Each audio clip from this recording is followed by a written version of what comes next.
సభా నాయకుడు మాట్లాడుతుంటేనే మీరు అగౌరవపరుస్తున్నారు. అధ్యక్ష అధ్యక్ష ఒక నిమిషం అధ్యక్ష ఆగమనండి అధ్యక్ష. మరి మాట్లాడడానికి అవకాశం ఇచ్చినప్పుడు ఆగమనాలి అధ్యక్ష.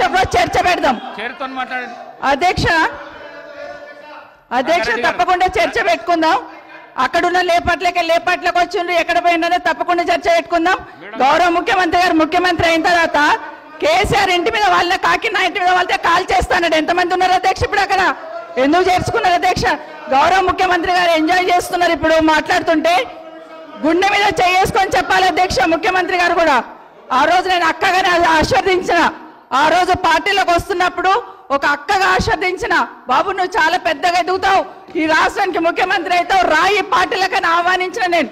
ఈ రోజు మరి నన్నెందుకు కక్ష తీర్చుకుంటున్నాడు నాకు అర్థమైతలేదు. ప్రతిసారి ప్రతి అసెంబ్లీలో ఒక్క నిమిషం ఆగండి చెప్పనియండి. ఒక ఆడబిడ్డ బాధ అవుతుంటే వినే స్థితిలో లేరా? మీరు ఎందుకు నన్ను టార్గెట్ చేసిండు? ఒక్క మాట్లాడి చెప్పండి అధ్యక్ష. ముందు కంట్రోల్లో పెట్టండి అధ్యక్ష. అధ్యక్ష ముఖ్యమంత్రి గారు ఒక మాట అన్నారు కేటీఆర్ గారిని, నీ వెనక కూర్చున్న అక్కలను నమ్ముకోవద్దు, మోసం చేస్తున్నాడు. ఏం మోసం చేసినాం అధ్యక్ష? ఏం ముంచినాం అధ్యక్ష? ఈయనను ముంచినాం అధ్యక్ష. ఈయనను బతిన్లాడి పార్టీలోకి రా తమ్ముడు అని చెప్పి, నువ్వు వస్తే భవిష్యత్తులో ఈ పార్టీకి నువ్వు ఆశాకిరణం అవుతావు అని చెప్పి పార్టీలకు ఆహ్వానించిన లేదా గుండె మీద చేసుకొని చెప్పమనండి అధ్యక్ష.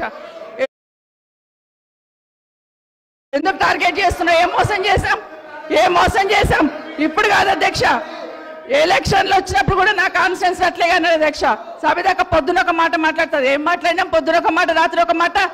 ఎవరిని అవమానిస్తున్నావు ఒక్కసారి ఆలోచించండి ముఖ్యమంత్రి గారు. ఎందుకు అవమానిస్తున్నావు? ఎందుకు కక్ష? ప్రతిసారి టార్గెట్ చేస్తున్నావు.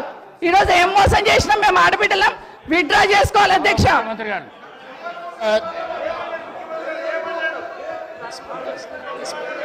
Speaker sir,